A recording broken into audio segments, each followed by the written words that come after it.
Does anybody know who this guy is? Well done, Steve Jobs, that's it, absolutely. The legend Steve Jobs. And this is what he says. Great things in business are never done by one person. They're done by a team of people. And that's so true. In business, if you're wanting to scale it, you want it to move forward, it's about the whole machine and everybody else you bring into your world. And I'm quite fortunate. My team is absolutely amazing. We came together yesterday as a whole strategy meeting, and it's not just about us like deciding on what's happening and everything. Everybody strategizes together, and we have the vision, we have the direction.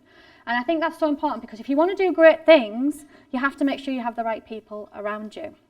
Now, talking into this, there's times when people hire people, and sometimes it's not always the case of bringing people into your business, but a massive thing that everybody should be thinking about in their business now is your power team. And when I'm talking about your power team, I'm talking about possibly people who are external to you, who are the experts around you as well, and who do you have around you? Because a lot of people will look at bringing people into the business, whether they're coming internal or external, like an expense. And if you remember earlier, I said we're going to switch this over. We're going to be not looking at things as a cost, but can you remember that? ROI, a return on investment. So for me, it's like this. We have an accountant. We use accountants outside. And when we were initially looking for our accountants, people were saying to us, why'd you pay that much for your accountant? You can get one down the road for this amount price, this cheap. And for me, I look at things, and Stephen's the same, and every element of our business, we'll always look and we'll always say, so we could have somebody for £1,000, let's just say, for ease of maths. Or we could get somebody for £3,000. I don't look at, I'm saving £2,000 because I got the person for £1,000. I look and I go, okay, if this person that's £3,000 is more because they're more knowledgeable and have more things they can bring to my business, I actually look and I go, wow, I could be losing money by using the person that's £1,000. Because that £2,000, initially you might look and go, it's a saving. But if you've got an accountant or someone else in your power team or someone in your team who can bring in, so an accountant, our accountant was able to go, do you know this grant's available? Do you know this funding is available? Do you know this has just happened? And this is going to be going in place. So now you can claim for that, and you can claim that, and you can do this. So we then pulled back 20 grand. So then I look and I go, well, actually, my accountant really made me £17,000 on top. So whenever you're looking at bringing people into your business, it's not always looking for the cheapest, because that sometimes happens. I've had times when I first started out in business, I used to look at building my team and go the cheapest. And raise your hand if you've ever employed on the cheapest. If you've ever done that strategy. Did it go well? No. You learn the hard way sometimes. And the cheapest sometimes, it's a case that you're trying to take somebody, you're trying to fit a square peg into a round hole. Just doesn't work. Or you're trying to give them different hats, or you're trying to do things, and what you find is actually you end up doing most of the work and it all goes wrong, or you get complaints and things start to fall apart.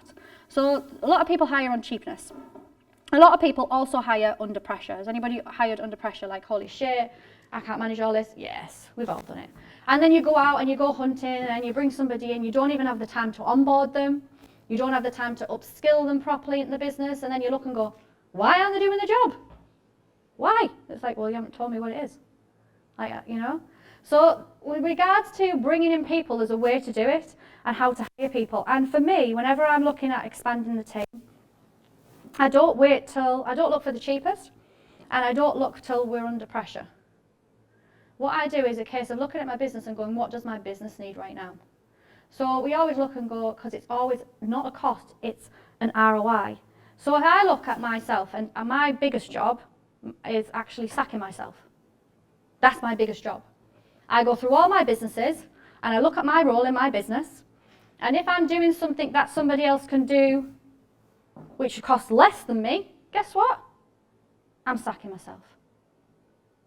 Because my time is better spent on other things. I can then set the vision, I can then work on the business, I can pull myself out of it more.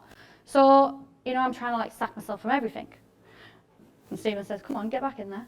Get some more done. But there is that thing, you need to look now and think about all the roles that you're doing. And if you are doing jobs which actually someone else could do, and you've got to look at your value to those jobs. Sometimes, I've worked with people when they originally come to work with me, and they said, I'm so busy.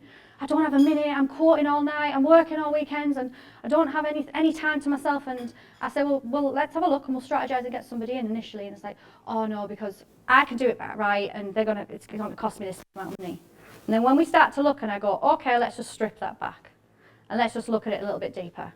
So it's going to cost you X for this member of staff, but you're going to gain back this much amount of time. And how much is your time worth? Let's time your time, what your value in that.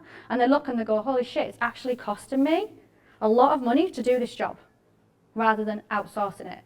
So if you are in business and you might find a time where you're kind of going, I need somebody, but I don't know. It's not a case of just guessing. It's a case about calculating and looking where you are in your business. So the way that I sometimes do this and look at it is I'm just going to use an example which is really, really simple. So let's just say that you want to initially trial someone out, and you say you're doing all the admin stuff, and you go, well, that can be done in a day. So you bring somebody in just to work 1 day a week, and you say, right, I'm going to pay them £70. And for ease of maths, we're going to say that they do 50 weeks for you, so it's really 50 days. Okay? So you pay them £70 a day for 50 days. So how much have you spent on bringing that person in? 3,500, yeah. So they work, what's the average working day? About 8 hours, isn't it? So they work 8 hours for 50 days. What is that in hours? Do you want your phones, guys? Not after the rate. How many hours do they give you? Yeah, so it's 400 hours. So you gain back, just by paying somebody, you gain back 400 hours. And the average working week is 40 hours, let's just say. So we'll take our hours, 400 hours, divide it by 40 equals 10. So, and that's 10 weeks. So you look at that and you go, okay, if I spend that and I release myself from the business for 1 day, we just use this as an example, I gain back overall 10 weeks. And then you look at yourself and you go, what is that worth to me? So that's the strategy you need to be using when you're looking, is it the right time to bring somebody in? A lot of people go, is it the right time? Am I feeling like it? I know, 6 months, I'm going to do it. It's like, how would you know that's the right time? That 6 months has just bloody cost you loads of time and loads of money. Do it now.